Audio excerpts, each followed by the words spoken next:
Reçois l'honneur, reçois la gloire, reçois la puissance. À toi qui vis et règne au siècle des siècles. Merci de bénir ce moment, Seigneur, où nous voulons recevoir ton instruction. Merci, ô Dieu, d'être dans ta parole, Seigneur, que celle-ci produise du fruit dans la vie de chacun, Seigneur. Tous ceux qui vont entendre cette parole, Seigneur, qu'ils soient transformés, Seigneur, qu'ils saisissent cette parole et que cette parole, Seigneur, soit ancrée sur la table de leur cœur, bien plus encore qu'ils l'appliquent, Seigneur, dans leur marche au quotidien. Nous te laissons toute la place, Seigneur, que ton Saint-Esprit soit au contrôle de toutes choses. Nous avons ainsi prié au nom de Jésus. Amen.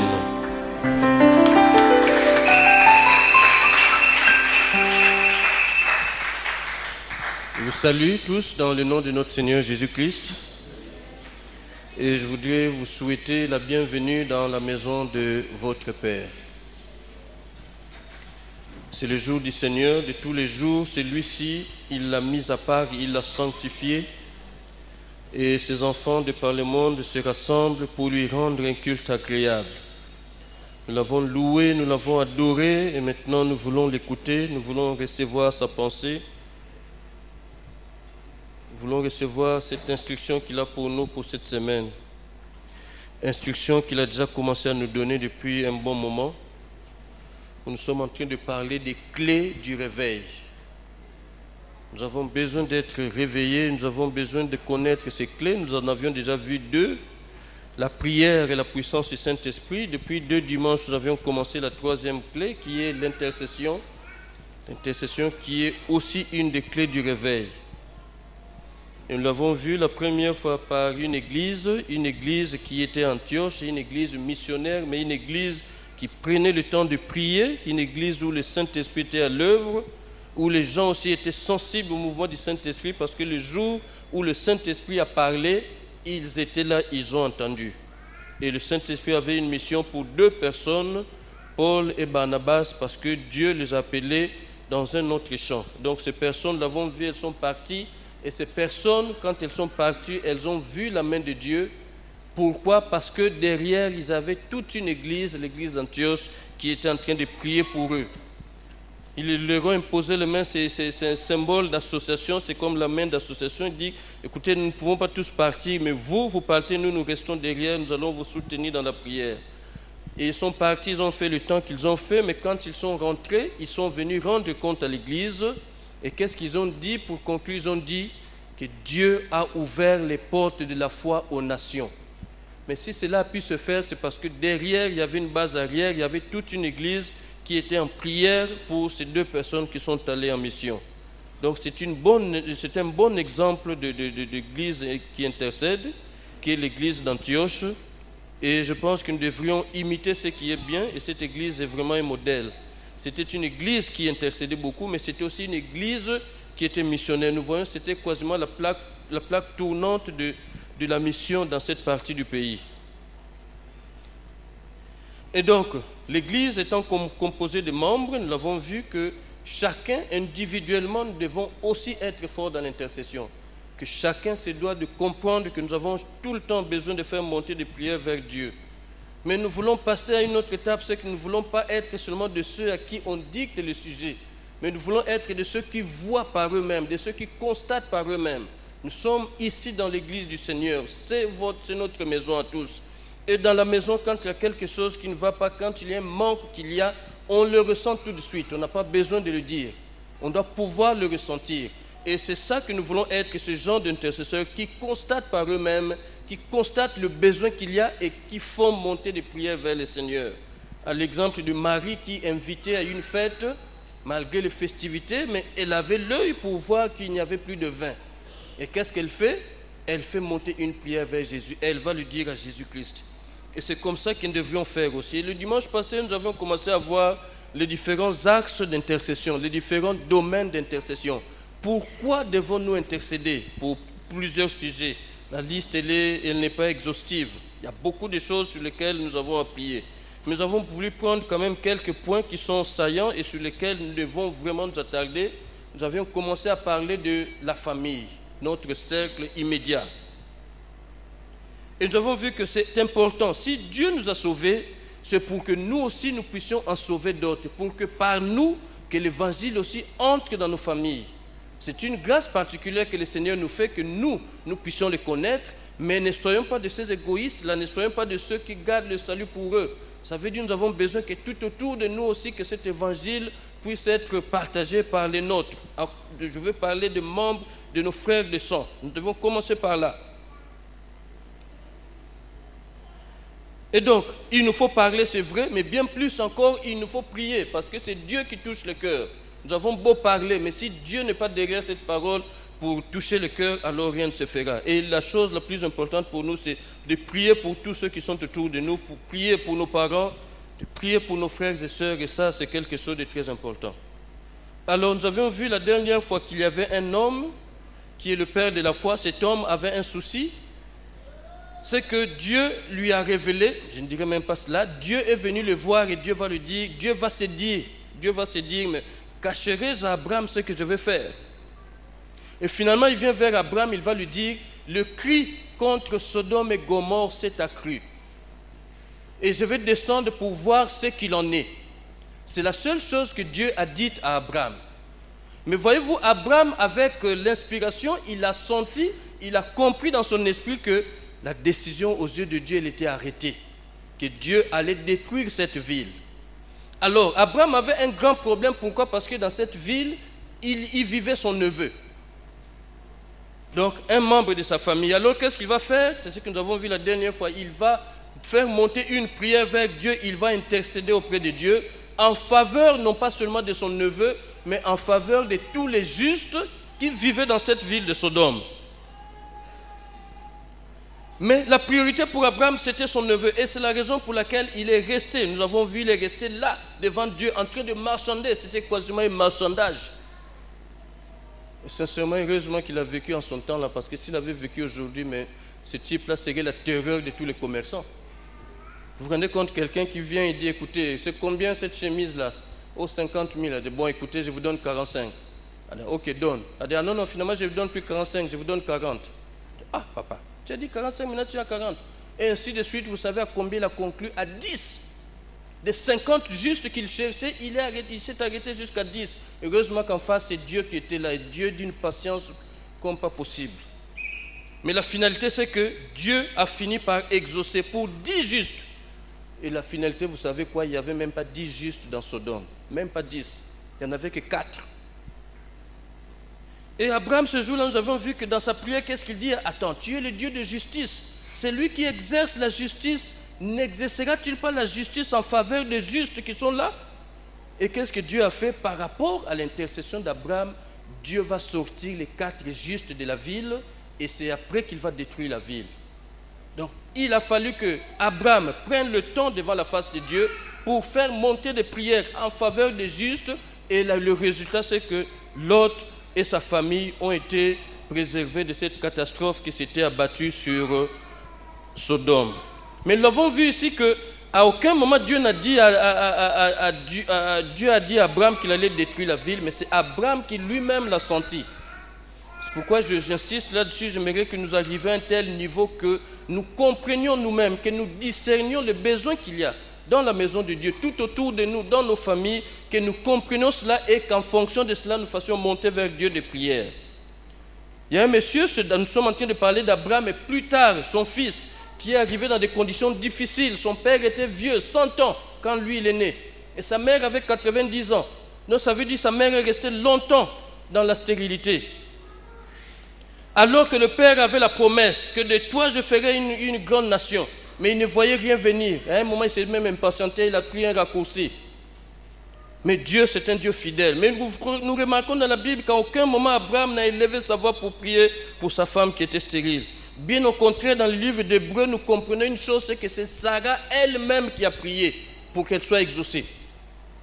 Alors, le fils d'Abraham, quand il va arriver, il va se rendre compte qu'il était en train de vivre la même vie que son père.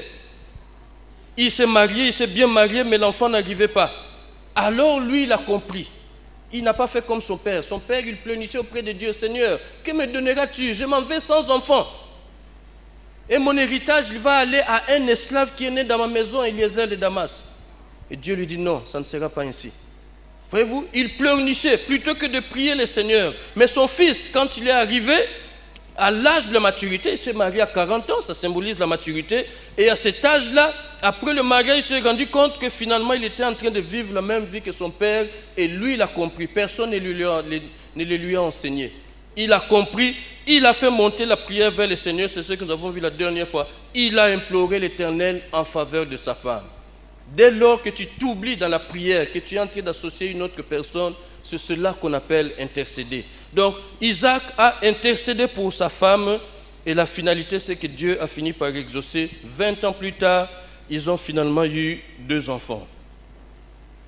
Et nous avons aussi vu un monsieur qui est dans la Bible, qui est un monsieur qui avait le témoignage de Dieu. Ce n'est pas un homme qui a témoigné pour lui. C'est Dieu lui-même qui a témoigné pour cet homme, Job. Il a dit c'est un homme qui est intègre, qui est droit, qui se détourne du mal. Alors cet homme, qu'est-ce qu'il faisait? Nous avons vu, la Bible nous dit que c'est ainsi que Job avait coutume d'agir. Qu'est-ce qu'il faisait ce monsieur? Ses enfants passaient leur temps à faire la fête. Alors qu'est-ce qu'il faisait après la fête? Il appelait ses enfants, il les sanctifiait. Et quand ses enfants étaient partis, il offrait des holocaustes à Dieu pour chacun de ses enfants. Offrir un holocauste pour quelqu'un, ça veut dire que tu es en train d'intercéder. Ce monsieur était en train d'intercéder pour sa famille. Il était en train d'intercéder pour ses enfants. Une bonne attitude. Et donc, nous avons vu que c'est une nécessité pour nous que de prier pour notre famille. C'est le premier point que nous avons commencé à voir. Alors aujourd'hui, nous voulons continuer dans cette même lancée. Nous voulons voir d'autres aspects, d'autres axes de l'intercession. Et nous voulons parler de la nation. Nous sommes dans des familles, mais c'est vrai, mais Dieu nous a aussi mis dans une nation. Tu n'as pas choisi d'être congolais, mais tu l'es de fait. C'est Dieu lui-même qui en a voulu ainsi. Et donc, en tant que ressortissants de ce pays, nous avons besoin d'avoir une pensée pour ce pays. Quand je dis le sujet, c'est la nation, dans la nation, j'inclus aussi la ville et le pays, et toutes ces personnes qui sont élevées en dignité dans ce pays. Donc, je ne dirais pas les rois, je dirais les présidents, toutes les personnes qui ont une parcelle d'autorité dans ce pays. Notre responsabilité en nous, en tant que chrétiens, c'est de faire monter des prières vers Dieu pour ces personnes-là. Alors nous allons nous appuyer sur quelques passages bibliques. Nous allons commencer par le plus long. Il est dans le livre de Nombres. Nombres, le chapitre 14. Et nous lirons du verset 10, nous irons jusqu'au verset 19. Nombre 14, nous lirons à partir du verset 10 jusqu'au verset 19. Toute l'assemblée parlait de les lapider lorsque la gloire de l'Éternel apparut sur la tente d'assignation devant tous les enfants d'Israël. Et l'Éternel dit à Moïse, « Jusqu'à quand ce peuple me méprisera-t-il? Jusqu'à quand ne croira-t-il pas en moi malgré tous les prodiges que j'ai faits au milieu de lui? Je le frapperai par la peste et je le détruirai, mais je ferai de toi une nation plus grande et plus puissante que lui. » Moïse dit à l'Éternel, « Les Égyptiens l'apprendront, eux du milieu desquels tu as fait monter ce peuple par ta puissance. Et ils le diront aux habitants de ce pays. Ils savaient que toi, l'Éternel, tu es au milieu de ce peuple, que tu apparais visiblement, toi, l'Éternel, que ta nuée se tient sur lui, que tu marches devant lui le jour dans une colonne de nuée et la nuit dans une colonne de feu. Si tu fais mourir ce peuple comme un seul homme, les nations qui ont entendu parler de toi diront, finalement l'Éternel n'avait pas le pouvoir de mener ce peuple dans le pays qu'il avait juré de lui donner.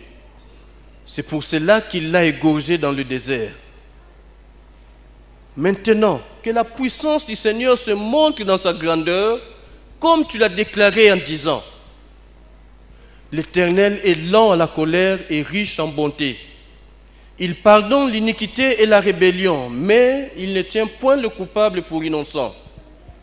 Et il punit l'iniquité des pères sur les enfants jusqu'à la 3e et la 4e génération. Pardonne l'iniquité de ce peuple selon la grandeur de ta miséricorde, comme tu y as pardonné à ce peuple depuis l'Égypte jusqu'ici. Amen. Nous voulons voir 2 autres passages rapidement. Alors, le premier, c'est un seul verset, c'est Jérémie 29, le verset 7. C'est un verset que nous connaissons. recherchez le bien de la ville où je vous ai mené en captivité et priez en sa faveur parce que votre bonheur dépend du sien. Recherchez le bien de la ville où je vous ai mené en captivité et priez l'Éternel en sa faveur parce que votre bonheur dépend du sien. Et donc sur ce point, pour terminer, 1 Timothée 2, 1 Timothée 2, le verset 1 et 2. J'exhorte donc avant toute chose à faire des prières, des supplications, des requêtes, des actions de grâce pour tous les hommes, particulièrement pour les rois et pour tous ceux qui sont élevés en dignité. Et c'est là pourquoi, afin que nous menions une vie paisible et tranquille en toute piété et honnêteté. Amen. Alors, le contexte de l'histoire que nous venons de lire, l'histoire du peuple d'Israël, c'est qu'à ce moment-là, ils arrivent quasiment au bord de la terre promise. Et quand ils arrivent là-bas, donc Moïse va se proposer d'envoyer des espions. Plutôt que de dire des espions, j'aimerais dire des explorateurs, des gens qui devaient aller pour voir ce qu'était le pays. Pour voir si c'est effectivement ce que disait la parole du Seigneur, que c'est un pays où coule le lait et le miel. Mais voyez-vous, nous devons comprendre une chose, c'est que c'est la terre promise, c'est vrai, c'est le territoire que Dieu a promis à son peuple. Mais à cette époque-là, le territoire n'était pas vierge. C'était un territoire qui était habité. Et donc, il fallait commencer par déloger les populations qui y vivaient. Et donc, ça ne devait pas se faire par la douceur, par la négociation. C'était par la force. Il fallait les chasser de ce territoire. Et donc, avant d'aller pour neutraliser ce peuple, pour les faire déguerpir, la moindre des choses pour quelqu'un qui est avisé, c'est quand même de se renseigner sur son adversaire. Il faut quand même se renseigner sur l'adversaire. Comment ça se passe? Comment sont les villes?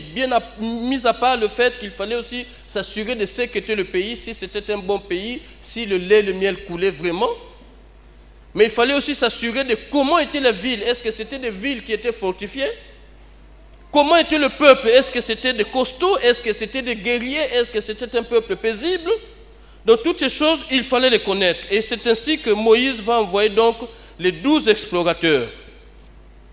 Alors, ces 12 explorateurs ont fait 40 jours, ils ont sillonné tout le pays. Et quand ils sont venus, ils ont rendu compte auprès de Moïse, auprès de toute la population. Donc, ils ont rendu un témoignage qui était contrasté, parce qu'ils ont reconnu qu'effectivement, ce que Dieu avait dit pour ce territoire, c'est ce qu'ils ont vécu. Ils ont dit eux-mêmes, c'est effectivement un pays où coule le lait et le miel. Et ils ont même ramené une grappe de raisin. Ils ont dit que c'est un très bon pays. Mais ils ont souligné aussi un aspect, c'est que le peuple qui vivait là-bas était un peuple fort, était un peuple puissant, et les villes étaient fortifiées. Ils ont dit que ceux qui vivent là-bas, c'est des colosses, c'est des costauds. Et ils vont jusqu'à dire, mais à leurs yeux et à nos propres yeux, nous étions devant eux comme des sauterelles. Comme des sauterelles. Attendez, j'imagine un peu la taille que je fais et que je puisse imaginer la sauterelle. La sauterelle, ça fait combien? Quelques centimètres seulement. Mais eux se considéraient, attendez, ces gens-là, ils mesuraient combien? 10 mètres, quand même pas. Hein? On a vu Goliath, on va voir Goliath par la suite, mais Goliath, il faisait combien?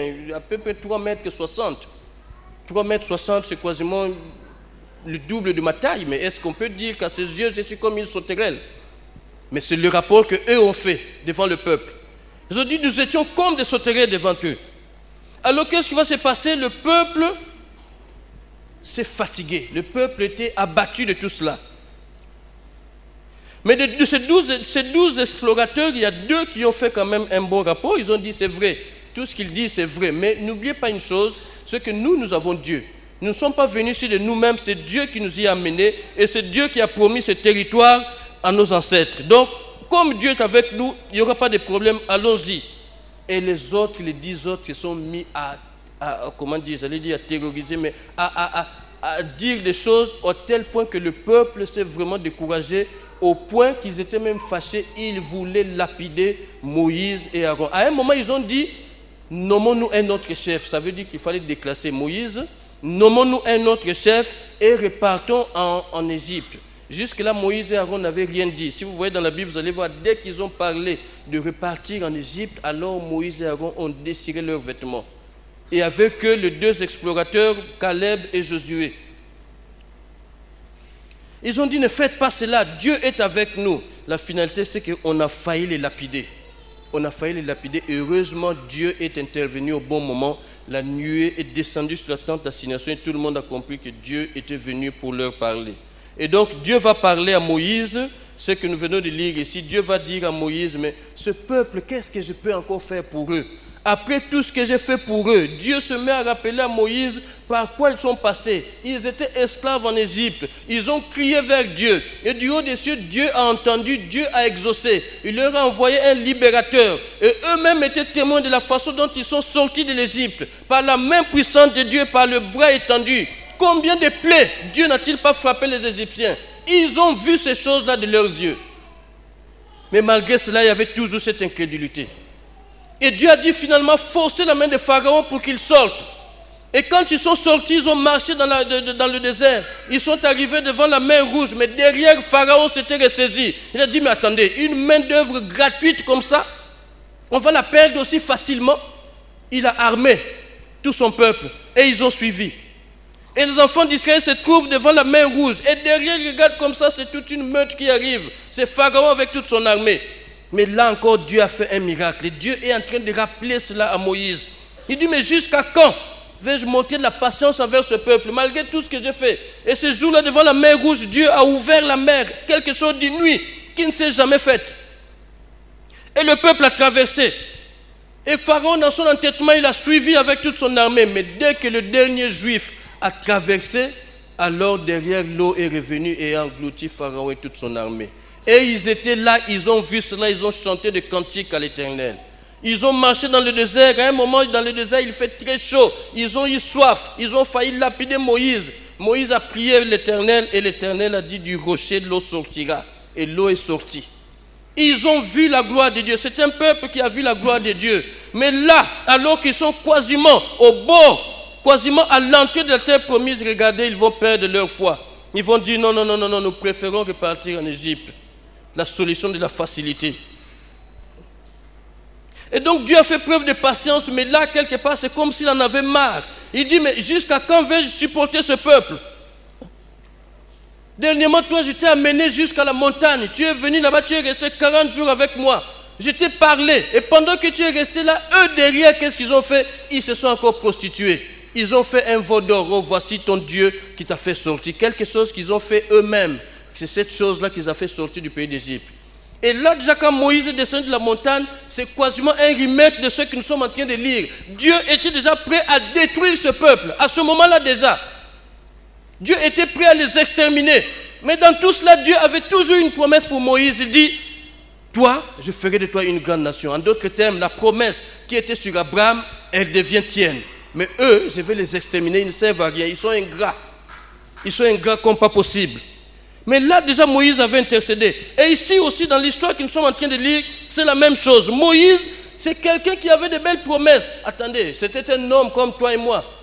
Il pouvait se dire, bah, après tout, mais ce peuple, il y en a marre. À un moment, il y en a marre. Moi, j'ai refusé de les sortir d'Égypte. Mais Dieu m'a quasiment forcé la main. Et moi, je lui ai même dit, mais non, Seigneur, envoie qui tu veux, pas moi. Il a donné toutes les raisons possibles, il n'en avait plus. Il dit, Seigneur, envoie qui tu veux. Trouve-toi quelqu'un d'autre, pas moi. Mais Dieu l'a quand même forcé. Mais quand il est venu avec tout son cœur. Il a fait preuve d'une patience telle que la Bible dit que Moïse était patient comme nulle autre personne sur la terre. Il a fait preuve de patience. Et là, quand cette histoire se répète encore, Dieu avait décidé d'exterminer tout le peuple, mais pour lui, il y avait une promesse. La promesse d'Abraham devait descendre sur lui. Ça veut dire lui allait maintenant être une source de bénédiction. Tout l'héritage que Dieu avait promis à Abraham, ça allait être maintenant pour Moïse. Il aurait pu se dire que, oh, écoutez, moi j'ai fait ma part. J'ai fait ce que je pouvais. Mais ce n'est pas ce que Moïse a fait. Ce n'est pas ce que Moïse a fait. La première fois, à la descente du Sinaï, il avait déjà refusé cela. Et là, c'est la deuxième fois, c'est encore la même chose. Il va dire, non, non, non, non, non, Seigneur. Voyez-vous, ce que nous voyons chez Moïse, ce que nous constatons chez lui, c'est que c'est quelqu'un qui avait le fardeau pour le peuple. C'est vrai. Au début, quand Dieu l'appelait, il a usé de tous les subterfuges pour ne pas y aller. Il a trouvé tous les arguments possibles pour ne pas y aller. Et Dieu l'a finalement forcé la main. Mais quand il s'est engagé dans ce chemin, dans cette mission, il s'est engagé tout entier.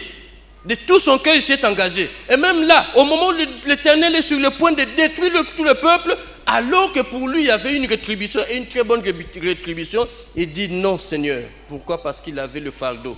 Il a dit non, Seigneur, ne fais pas cela. Ne fais pas cela. Ça aurait été toi et moi, qu'est-ce qu'on n'aurait pas dit? On a dit, ah, écoutez, nous avons fait notre part. Hein. Le reste, que Dieu fasse ce qu'il veut. À partir du moment où moi, je ne meurs pas. À partir du moment où toute la bénédiction qui allait être sur tout le peuple, là, cette bénédiction vient sur moi. Vous imaginez un peu ce que c'est? Quand ils sont sortis, vous savez combien ils étaient? Entre 2 500 000 et 3 millions. Voyez-vous la bénédiction qu'il y avait sur toutes ces personnes, ça allait descendre seulement sur une personne et s'aligner à lui. Il aurait pu se dire, mais à tout temps. Tant que moi je suis vivant, tant que ma famille est vivante, ça va. Mais telle n'était pas la pensée de Moïse. Moïse a fait preuve d'une grandeur d'âme. Il a montré par là qu'il avait le fardeau. Il avait le fardeau pour son peuple. Parce qu'il s'agissait de son peuple. Ils étaient tous frères. Ce n'étaient pas des gens qui venaient d'ailleurs. Ils sont tous descendus de Jacob. Ils sont tous descendus de Jacob, donc c'était ses frères. C'était son peuple. Ils formaient une nation. Une famille parce qu'ils avaient le même ancêtre, mais ils étaient aussi une nation. C'était eux le peuple de Dieu. Et Moïse était donc leur conducteur. Moïse va s'oublier, il va se mettre en retrait, il va privilégier l'intérêt du peuple. Il dit non Seigneur, que moi je sois béni, ce n'est pas le plus important, mais que ce peuple me périsse, alors ça, Éternel, je ne l'accepte pas. Il dit non, non, non, je ne peux pas accepter ça. Voyez-vous, quelque part, c'est aussi comme un test pour Moïse. C'est comme si Dieu était en train de le mettre à l'épreuve. Dieu avait une promesse et cette promesse devait s'accomplir. Et il voulait aussi tester le caractère de son serviteur. Et là, Dieu a trouvé aussi quelqu'un en face. Parce que Moïse s'est dit non, non, non, non, non. Tout pour moi et rien pour eux. Pas question. On a déjà vu quelque part, c'est tout pour le peuple et rien que pour le peuple. Mais la finalité, c'est qu'en fait, il n'y a rien pour le peuple. Mais Moïse s'est dit non. Pour moi, je m'efface. Mais ton peuple, non Seigneur, n'extermine pas ton peuple. Ton peuple doit rester avec toi. C'est ton peuple. Il s'agit de ton peuple. Donc c'est quelqu'un qui avait l'amour pour son peuple. Et comme son peuple était en danger, qu'est-ce qu'il va faire? Moïse va se mettre à intercéder auprès de Dieu en faveur de ce peuple. Il est resté là, de la même façon qu'Abraham est resté là pour son parent. De la même façon aussi que Moïse est resté là pour son peuple. Il est resté devant la présence de Dieu pour faire monter vers Dieu des prières en faveur de ce peuple. Parce qu'il avait en lui l'amour de ce peuple. Et regardez même dans son intercession, comment il parle à Dieu. Bien aimé, c'est important aussi que nous puissions dans nos prières toucher la corde sensible. C'est important, bien aimé. Regardez, le peuple avait fauté, c'est vrai. Mais Moïse, plutôt que de demander pardon pour le peuple, à partir du moment où il savait que Dieu avait pris une résolution de détruire le peuple, ce qui était normal, le salaire du péché, c'est la mort. Mais Moïse, plutôt que de demander pardon, non, non, non, non, non. J'ai lu, je me suis rendu compte que c'est à la fin qu'il vient demander pardon pour le peuple. C'est à la fin. Mais quand il commence, ce n'est pas du pardon qu'il parle. Il plaît d'abord la cause du peuple, il dit non, non, non, Seigneur, ne détruis pas ce peuple. Et il s'appuie sur quoi? Il s'appuie, qu'est-ce qu'il met en avant? Moïse, qu'est-ce qu'il met en avant? C'est l'honneur de Dieu, l'honneur du nom de Dieu. Regardez comment il procède. C'est quelqu'un qui était vraiment intelligent. Il savait comment parler à Dieu. Regardez qu'est-ce qu'il dit à partir du verset 13. Quand Dieu lui dit quelle est la sanction, Moïse, qu'est-ce qu'il va dire à Dieu? Il dit, Seigneur, les Égyptiens vont la prendre. Et du milieu duquel toi tu as fait monter ce peuple. Et finalement, qu'est-ce qu'ils vont dire? Quand ils vont apprendre que toi tu as détruit toute cette multitude, qu'est-ce que les Égyptiens vont dire? A dit non, finalement, en fait, il n'y a que nous qui n'avons pas eu de chance. Ce Dieu-là n'est pas si puissant que ça. Non, c'est vrai qu'il nous a montré des signes ici, mais en fait, mais même dans les signes qu'il a montrés, en fait, nos magiciens arrivaient à suivre quand même. Nos magiciens arrivaient à suivre. Mais c'est vrai qu'il y a des choses que les magiciens n'ont pas pu faire. Mais si ce même Dieu-là est parti égorger tout ce peuple dans le désert, non, ça veut dire qu'il n'est pas si puissant que ça. Ça veut dire qu'en fait, qu'il n'avait pas l'aptitude, la capacité de pouvoir amener ce peuple jusqu'à bon port. Non, il ne le pouvait pas. En fait, nous avons juste eu de la malchance. Et c'est comme ça que Moïse est en train de plaider la cause. En fait, il est en train de toucher la corde sensible. Parce que quand il dit cela, le Dieu que nous servons, c'est le Dieu qui est tout puissant. Et il savait qu'en faisant cela, en disant cela, il savait qu'il marquait des points. Il savait qu'il marquait des points. Il a dit, les Égyptiens vont la prendre. Et si tu fais mourir tout ce peuple, alors les nations qui nous environnent vont dire, ah non, non, non, finalement, l'Éternel, c'était juste un bourreur là. Il n'avait pas le pouvoir d'amener ce peuple jusqu'à destination. Voyez-vous, qu'est-ce qu'il met en avant ici? C'est l'honneur du nom de l'Éternel. Il savait où frapper. Il savait quel point il devait toucher pour pouvoir s'attirer la faveur de Dieu. Il dit non, toi tu es le Dieu tout-puissant. C'est vrai, les Égyptiens ont vu ta gloire. Tu es celui qui marche devant ton peuple. Mais si tu le fais mourir, alors qu'est-ce qu'ils ne vont pas dire? Ils vont dire, ah non, non, non, finalement, il n'était pas capable de les amener jusqu'à bon port. Et c'est sur ça que Moïse va jouer. Et regardez, un peu plus tard, il va même prendre Dieu au mot. Il dit, mais Seigneur, mais c'est toi-même qui as dit. C'est toi-même qui as dit que tu es miséricordieux. Maintenant que la puissance du Seigneur se montre dans sa grandeur, comme tu l'as déclaré en disant, et quand il le dit, qu'est-ce qu'il fait? Il cite ce que l'Éternel lui-même avait dit. Il le prend à ses propres mots. Je ne voudrais pas dire à son propre piège, mais il le prend au mot. Il a dit, c'est toi-même qui as dit, tu es lent à la colère et riche en bonté. Et tu pardonnes l'iniquité et la rébellion. C'est vrai, ce peuple est rebelle. Ce peuple a mal fait, il est ingrat, c'est vrai. Mais tu as dit que tu es miséricordieux. Tu es lent à la colère, tu es riche en bonté. Alors Seigneur, reviens de ton ardente colère. Voyez-vous donc, Moïse a su comment toucher le cœur de Dieu. Il a d'abord mis en avant l'honneur du nom de Dieu, et après quoi, il va rappeler à Dieu ses promesses. Bien aimé, il est bien aussi que nous puissions connaître les promesses de Dieu, pour que dans nos prières, que nous puissions les lui rendre. Nous puissions le lui dire, dans des cas de maladie, tu lui dis, Seigneur, c'est toi qui as dit, tu es l'Éternel qui nous guérit. Que nous puissions dire, Seigneur, dans ta parole, il est écrit, par tes meurtrissures, nous sommes guéris. Mais pour cela, nous avons besoin de connaître ces promesses. Et Moïse les connaissait. C'est la raison pour laquelle il peut le rappeler à Dieu. Et nous avons besoin, nous aussi, de les connaître. Bien aimé, c'est important que tu connaisses qu'est-ce que Dieu a dit par rapport à telle ou telle situation. Il faudrait que tu saches qu'est-ce que la parole de Dieu dit par rapport à cela.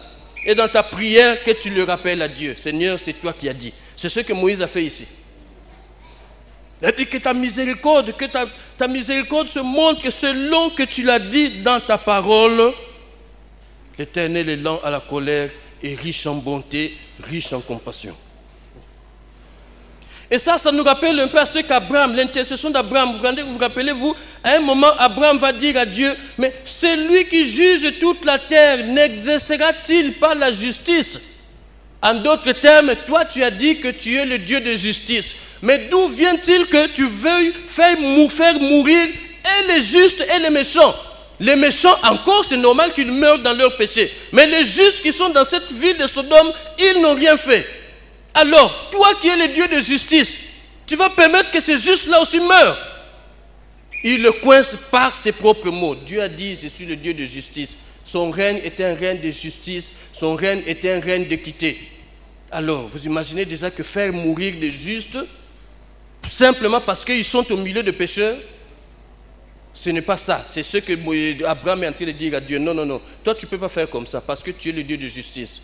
C'est pourquoi il lui rappelle. C'est lui qui juge toute la terre. N'exercera-t-il pas la justice?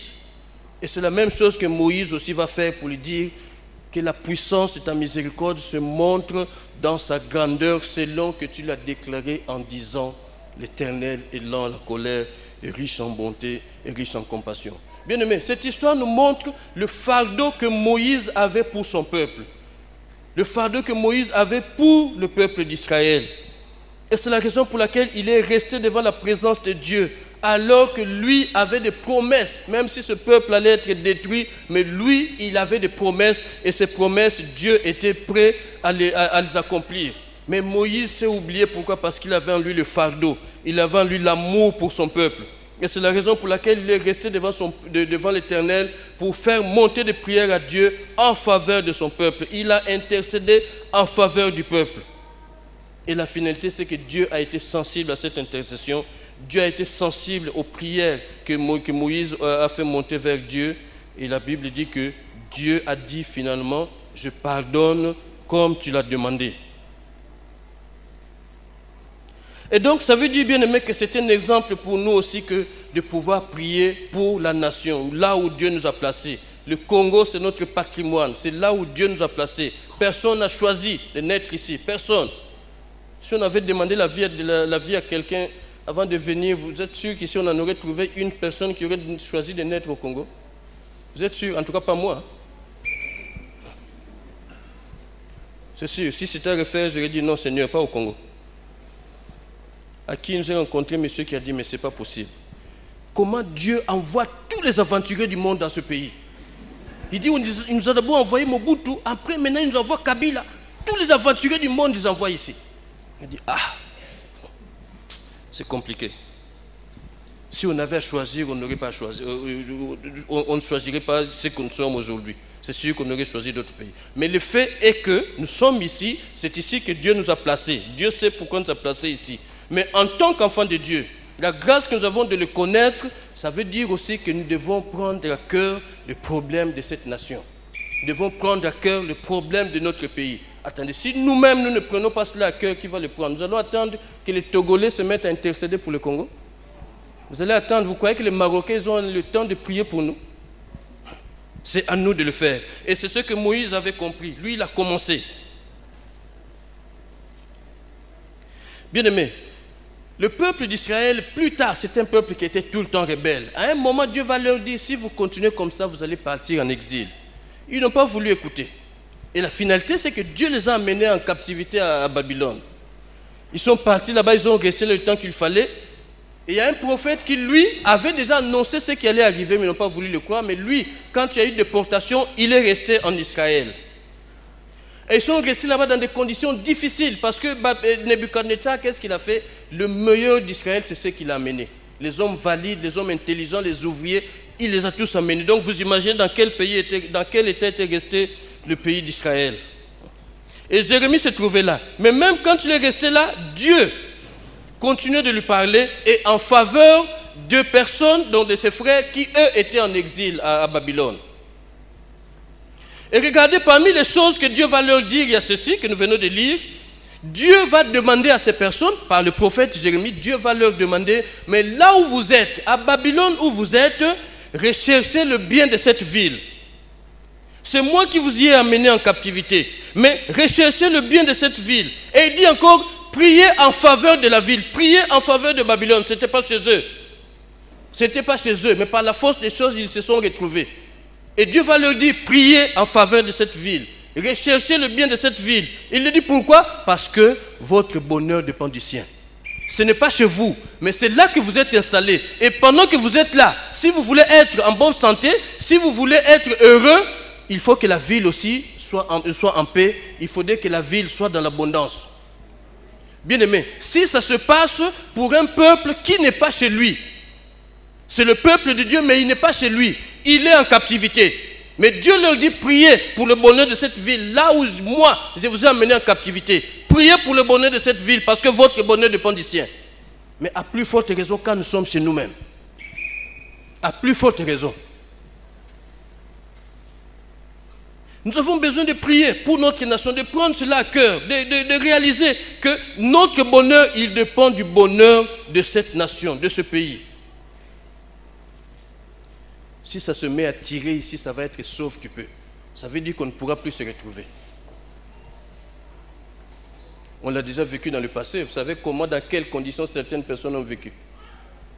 Dans quelles conditions? Qu'est-ce qu'on n'a pas mangé? Je me retrouve au village, là-bas, il n'y avait pas le train. Donc, pour manger, c'était compliqué. Ma grande soeur, celle pour qui on a prié là, elle était mariée à un Bakoukouyal. Elle était déjà partie à l'Ekana, elle est revenue. Donc on se retrouve au village là-bas. Vous imaginez, Mindouli, un jour, il n'y avait rien à manger. Qu'est-ce qu'il va me dire? Oh non, on va manger les massacres un jour. Elle dit, ah, massacre un jour, c'est quoi ça? voyez les arachides, maintenant les feuilles des arachides. Ah, j'ai mangé ça pendant la guerre. Les Batékés qui sont là se retrouvent là. Mais je vous assure, avec la pâte d'arachide, c'est bon. Ah oui. Mais ça, c'est des choses qu'on ne mange que dans des cas extrêmes. Est-ce qu'à Brazzaville, on mange ça? La Brazzaville, tu manges ça? Ah, quand même, hein? Ah, d'accord. En tout cas, moi, j'ai mangé pendant la guerre.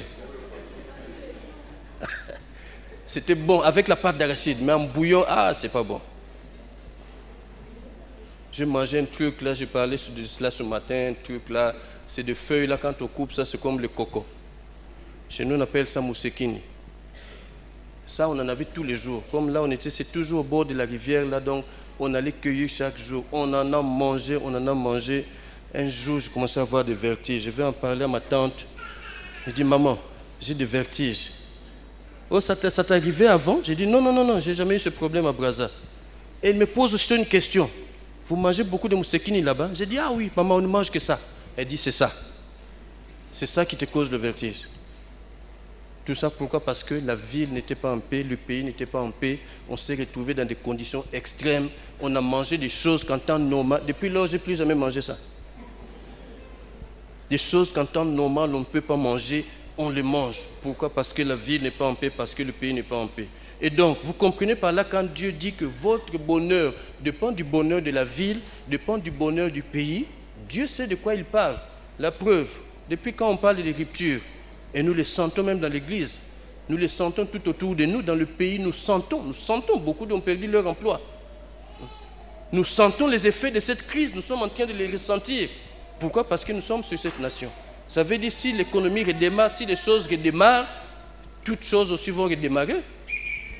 Mais pour cela, toi et moi, nous avons une mission, c'est de rechercher le bien de ce pays, c'est de rechercher le bien de la ville. Qu'est-ce que nous voyons? Qu'est-ce qu'on entend ci et là? Hein? J'ai entendu dernièrement, j'étais à Total, là, les gens boudaient là-bas, ils disent, ah non. Quelqu'un qui est en train de vendre là, il a dit, mais tu te rends compte, hier, j'ai passé toute la journée ici, je n'ai rien vendu. Hein? Pour repartir à la maison, j'ai dû demander de l'argent à mon voisin. Oh, les gens n'achètent pas, il n'y a pas d'argent. Et puis il dit, mais est-ce qu'on ne peut pas privatiser ce pays? On donne à chacun sa part et puis chacun va se débrouiller. Voyez-vous les paroles que nous sommes en train de sortir? Pourquoi? Parce que le pays ne va pas bien. Mais ce n'est pas comme ça qu'ils devront faire. Pour toi et moi, enfants de Dieu que nous sommes, Dieu nous dit de rechercher le bien de la ville. Dieu nous dit de rechercher le bien du pays et de prier en faveur du pays. Parce que notre bonheur est lié au bonheur du pays. Notre bonheur est lié au bonheur de la ville. Si tout va bien dans le pays, si tout va bien dans la ville, par la force des choses, nos vies aussi iront mieux. Et même dans l'église, je vous assure, il y a des projets, il y a plein de projets qu'on voudrait faire, qu'on ne peut pas faire. On va le voir tout à l'heure. Donc la mission que Dieu nous donne, c'est de rechercher le bien, de prier pour la ville où nous sommes établis, de prier pour ce pays qu'il nous a donné. Personne n'a demandé, mais Dieu a voulu que nous soyons de ce pays et notre travail, enfants de Dieu que nous sommes, c'est de prier en faveur de ce pays. Et nous voyons l'exemple d'un monsieur Néhémie. C'est quelqu'un qui était au lait au miel. Il était en exil, c'est vrai. Mais même en exil, Dieu l'avait élevé. C'était quelqu'un, c'était une échanson. Une échanson, c'est celui qui présente le vin au roi. Alors vous imaginez quelqu'un qui a ce travail-là, mais attendez, ça veut dire que c'est quelqu'un de confiance. C'est quelqu'un de confiance, c'est quelqu'un qui était tranquille.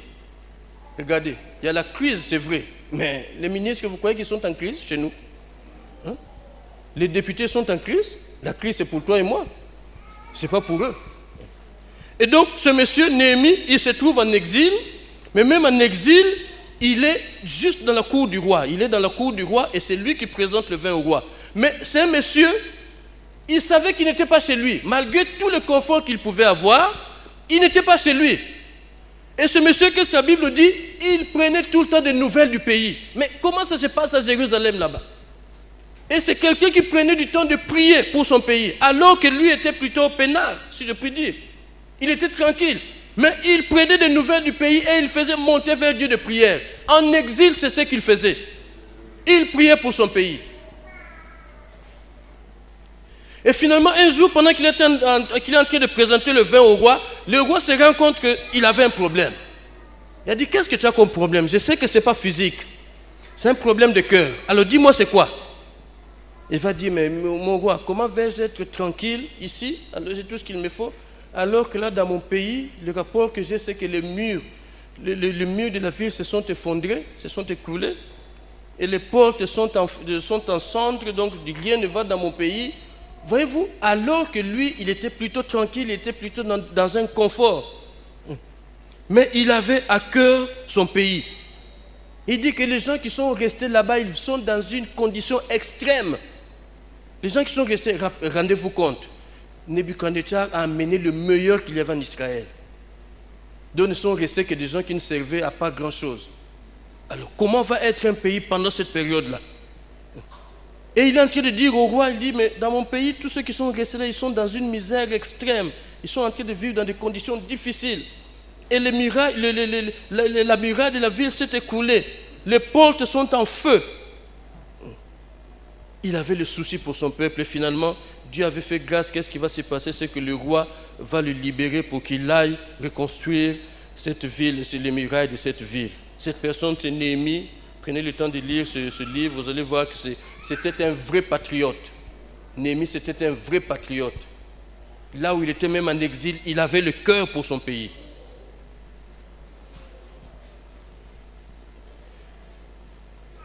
Et c'est comme ça que nous voyons que la Bible nous dit donc de prier non pas seulement en faveur de la ville, mais de prier aussi pour le pays, de prier aussi pour ceux qui vivent dans ce pays. Et particulièrement, c'est ce que Paul est en train de dire à Timothée, j'exhorte donc avant toute chose à faire des prières pour tous les hommes. Il dit à faire des prières pour tous les hommes. Et au verset qui suit, il se met maintenant à détailler. Regardez l'ordre qu'il donne. Il dit par quoi il faut commencer par qui? Pour les rois d'abord et pour tous ceux qui sont élevés en dignité. Nous devons prier pour les rois. Nous n'avons pas un roi, mais nous avons un président. Pour ceux qui sont élevés en dignité, donc tous ceux qui ont une quelconque parcelle de responsabilité dans ce pays.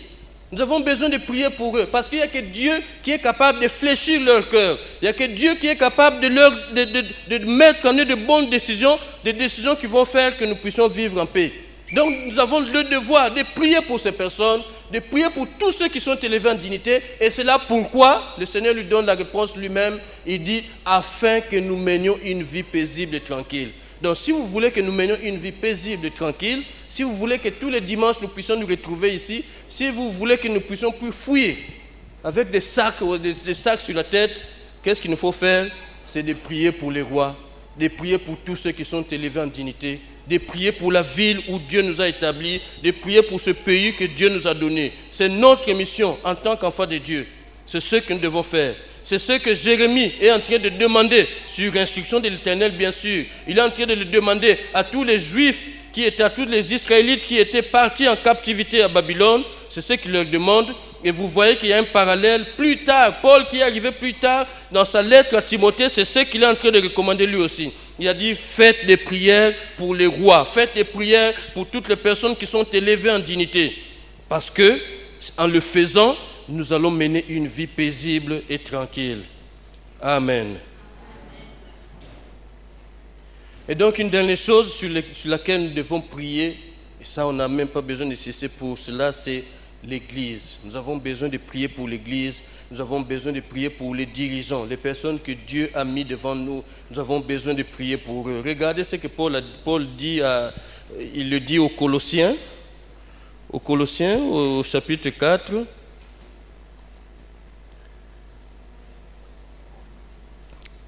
Et à peu de choses près, il va dire la même chose aussi aux Thessaloniciens. Donc on va d'abord lire aux Colossiens 4, le verset 3 et 4.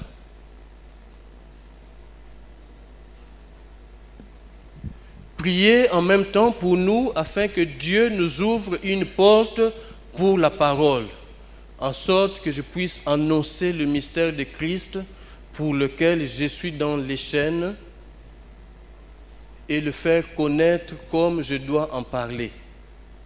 Et voyons aussi rapidement ce qu'il dit dans 2 Thessaloniciens 3, le verset 1er.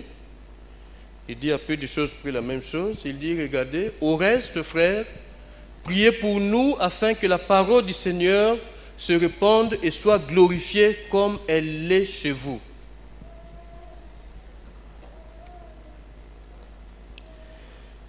Paul, quand il écrit à l'église qui est à Colosse, c'est quelqu'un qui est en prison. Et c'est ce qu'il dit lui-même, pour lequel je suis dans les chaînes. Il dit, je suis enchaîné, donc je suis en prison à cause du mystère de Christ. Mais malgré le fait qu'il est en prison, qu'est-ce qu'il dit? Frères, priez pour nous. Et priez pour nous, pourquoi? Pour que Dieu nous ouvre une porte pour la parole. Voyez-vous, même étant en prison, Paul a le souci de l'œuvre. Même étant en prison, Paul a le souci de l'avancement de l'œuvre de Dieu. Voyez-vous, il y a plusieurs lettres qu'il a écrites alors qu'il est en prison. Donc c'est quelqu'un qui était utile même dans la prison. Parce que la plupart de ces lettres qu'il a écrites depuis la prison, ce sont des lettres qui fondent la doctrine chrétienne. Ce sont les lettres par lesquelles nous comprenons comment est le christianisme. Il les a écrites étant en prison, plusieurs de ces lettres. Donc même étant en prison, il a le souci de l'œuvre. Et c'est la raison pour laquelle il demande aux Colossiens de prier pour lui. Il dit, priez pour nous.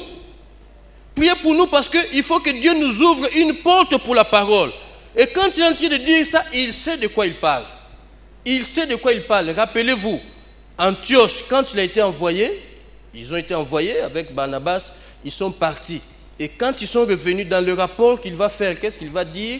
Il va rendre témoignage de ce que Dieu a ouvert les portes de la foi aux nations. C'est exactement ce qu'il va dire. Dieu a ouvert les portes de la foi aux nations. Et c'est à peu de choses près ce qu'il est en train de dire ici.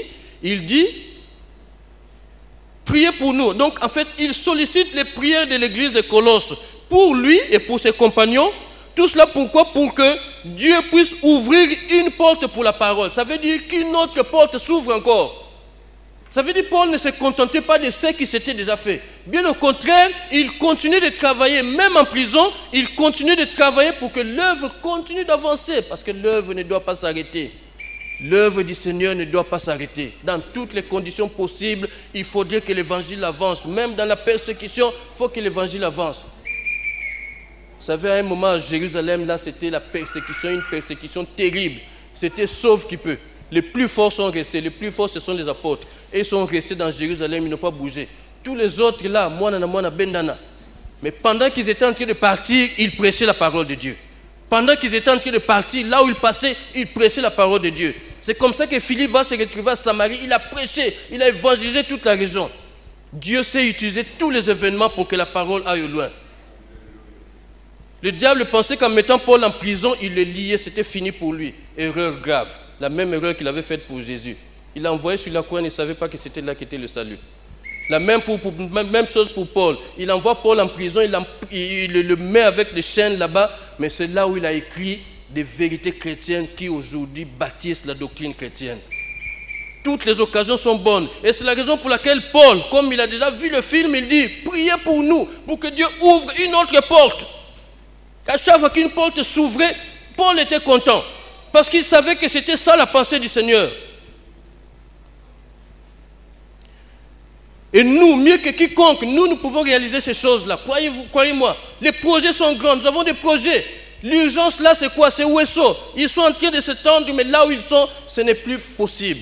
Il faudrait qu'ils soient plus visibles. L'endroit est déjà trouvé. Qu'est-ce qu'il faut faire? Juste mettre les conditions pour que le culte commence là-bas. Les défis sont là, et ça c'est une grande porte qui est en train de s'ouvrir. Vous savez, la ville là, elle est en train de prendre beaucoup d'ampleur. Moi j'étais là il y a 2 ans. Papa me disait dernièrement que mais là ça a encore changé. 2 ans, il y a 2 ans, je vous assure, Ouesso c'était déjà, attendez, je connais Dolisie, je vais souvent. C'était déjà, à mon avis, c'était déjà mieux que Dolisie. Vous vous rendez compte, dans cette ville-là, si nous pouvons nous y implanter correctement, vous imaginez combien l'œuvre de Dieu va avancer. C'est quelque chose qui va booster l'œuvre du Seigneur. Les défis sont là, nous devons nous implanter. À Mukondo, nous avons le terrain, il manque juste les fonds pour que nous puissions établir le lieu de culte, pour que nous puissions commencer. Voyez-vous, ce sont des portes et ce sont des prières que nous devons faire monter. Et c'est la prière que Paul est en train de solliciter pour l'église de Colosse. Il dit, priez pour nous, afin que Dieu ouvre une nouvelle porte. Et ces portes doivent continuer de s'ouvrir. Nous n'allons pas nous arrêter, nous devons continuer de travailler pour que les portes continuent de s'ouvrir. C'est ça la pensée du Seigneur. Et ça, quel que soit le contexte. C'est ça que le Seigneur attend de nous. Et c'est la même chose qu'il dit aux Thessaloniciens. Qu'est-ce qu'il leur dit? Il dit, frères, priez pour nous, afin que la parole de Dieu se répande et qu'elle soit glorifiée comme elle l'est chez vous. Chez vous, elle est déjà arrivée. Toi et moi, nous avons déjà cette parole. Mais il y a des gens qui ne l'ont pas encore reçue. Il y a des gens qui ont besoin de cette parole. Et pour cela, qu'est-ce qu'il faut? Il faudrait que des prières montent, parce que ces prières qui vont monter vont créer les conditions pour que tout soit en place, pour que la parole de Dieu puisse aller au-delà. Nous avons encore beaucoup de travail. J'étais en train de suivre la prière du Père tout à l'heure à la fin du premier culte. J'étais en train de citer tous les chefs-lieux de département. Dans combien de chefs-lieux nous sommes implantés dans ce pays? Pointe-Noire, Dolisie, Ouesso, Imfondo. Il en reste combien? Kinkala, Sibiti,